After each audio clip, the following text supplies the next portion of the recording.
किशोर कुमार का एक बड़ा मशहूर गाना था, चिंगारी कोई भड़के तो सावन उसे बुझाए, और सावन जो आग लगाए तो उसे कौन बुझाए।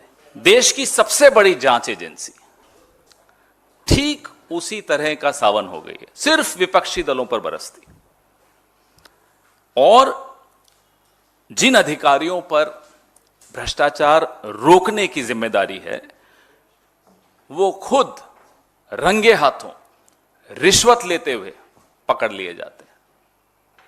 मेरे राज्य में हुआ, कल हुआ, राजस्थान में ईडी के 2 अधिकारी नवल किशोर और बाबूलाल 15 लाख रुपए क्यों ले रहे थे? चिटफंड का कोई मामला था, उसको रफा दफा करने के लिए उन्होंने 15 लाख की रिश्वत रंगे हाथों ली और एंटी करप्शन ब्यूरो ने उन्हें गिरफ्तार कर दिया। अब ये 15 लाख चीज ही ऐसी अजीब सी पनौती है, ये 15 लाख। जिसने 15 लाख को गंभीरता से ले लिया, सीरियसली ले लिया, वो डूबा। अब बेचारे 2 अधिकारियों ने भी 15 लाख, और मान लो हमारे मोदी जी ने 15 लाख सच में दे दिए होते लोगों के खातों में, तो ये हमारे जो नवल किशोर जी हैं और बाबूलाल जी हैं शायद नहीं फंसते, कल बच जाते। 15 लाख की पनौती का क्या करें बताइए। अब आप सोचिए कि ये छोटे लेवल के अधिकारी हैं, इनका रेट लिस्ट देखिए 15 लाख, तो इनसे ऊपर क्या दाम होगा, और उसके भी ऊपर जिसके हाथ में ईडी का रिमोट कंट्रोल है उसका क्या रेट होगा। कहीं ना कहीं तो रिमोट है ना ईडी का, हमें भी मालूम है कहां है, आपको भी मालूम है कहां है। तो रेट लिस्ट क्या है ईडी की, ये सार्वजनिक करना चाहिए उन्हें कि साहब 15 लाख ये लेते हैं, 25 ये लेते हैं, और ऊपर जो और लोग बैठे हैं जिनका मैं नाम नहीं लूंगा वो कितने लेते होंगे। हम लोग सब पॉलिटिकल पार्टीज अपने स्टार प्रचारकों की एक लिस्ट जारी करते हैं चुनाव से पहले।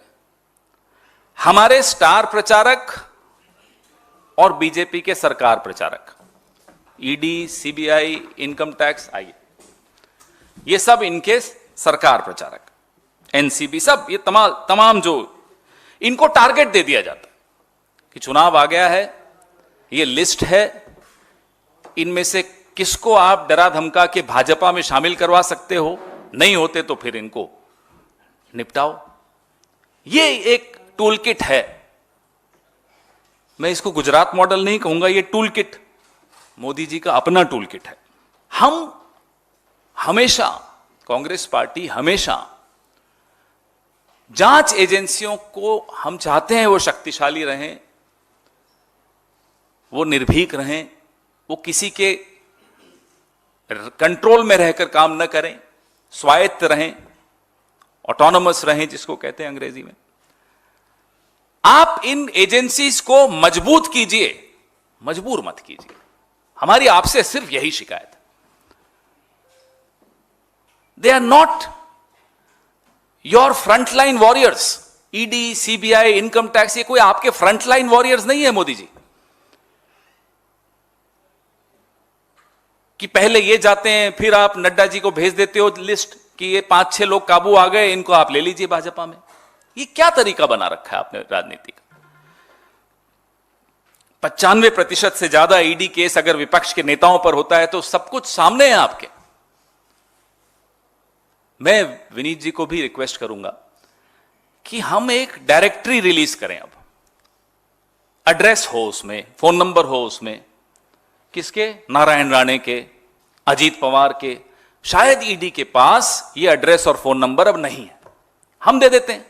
क्यों नहीं जाते आप वहां? क्या हो गया?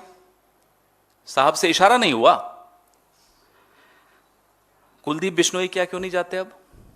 अजीत पवार को भूल गए आप? शुभेंदु अधिकारी को भूल गए आप?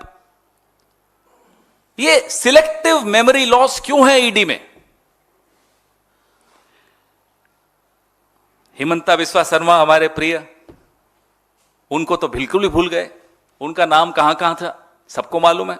व्हाइट पेपर यही भाजपा निकालती थी। कहां है व्हाइट पेपर, कहां है ईडी?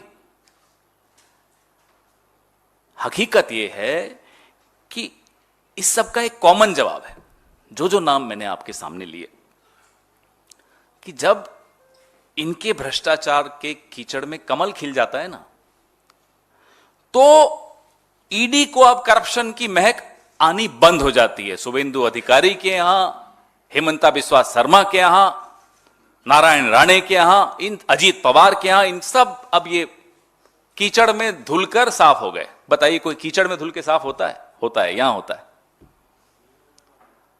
उसी कीचड़ में इनको नहलाया जाता है, उसी में कमल खिलता है और खत्म।